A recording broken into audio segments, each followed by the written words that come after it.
With a steady enough hand, it's possible to get some decent moving camera shots. Without sufficient practice though, you're likely to end up with shots that are a bit shaky, which can be a bit distracting. There are ways you can go about correcting that in editing, but those methods can introduce their own issues. It's always better than to capture smooth footage, or at least reasonably smooth footage to begin with.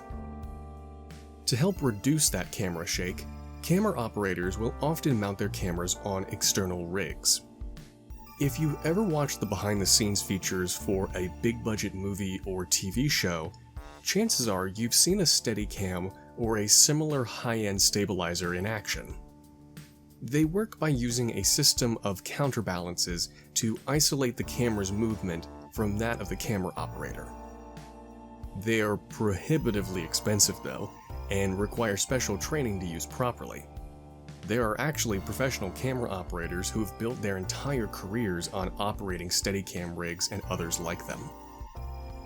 Handheld gimbals are a more accessible option, and their portability makes them popular with vloggers and walking tour channels. They can still be expensive though, and they can be rather finicky as well. The square stabilizer rigs offered by this lab are about as simple a setup as you could imagine. I actually used one while recording that glamour shot from my show and tell sample video. Lacking motors or moving parts of any kind, they can't isolate camera movement like the more advanced options I've described, but neither do you have to worry about parts breaking down. Not to mention, they're real cheap to build. I built my first one nearly 10 years ago for less than $15, and I still use it pretty often. The primary benefit that these rigs have over shooting purely handheld is the way they allow you to manipulate the camera while keeping your hands at a more comfortable distance from one another. If you record without a rig like this for too long, you're bound to start cramping, which will make it harder to hold the camera still.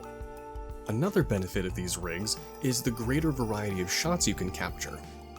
You can more easily raise the camera to mimic a crane shot, or you could hold the rig by the top of the frame to get low-angle shots that would be near impossible to do handheld. Just know that you'll likely need to do a couple of takes each time you do a shot like this, since you won't always be able to see the screen while you're recording. A few tips for shooting handheld or with the rig. You'll want to keep the camera as close to your center of gravity as possible. It'll make for steadier motion and less physical strain for you. You'll want to keep two hands on the camera or the rig as much as possible. That'll give you more control and keep the camera safe. You'll want to avoid running while recording. Instead, you'll want to focus on walking with a rolling heel-to-toe step. It'll reduce camera shake as well as reduce the chances of you tripping on something. If you need help with that, ask a marching band kid.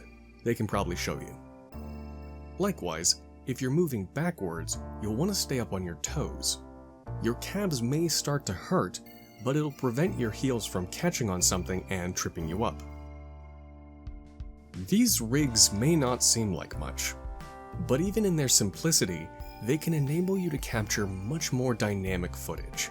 So take advantage of them and see what new perspectives they might bring to your videos.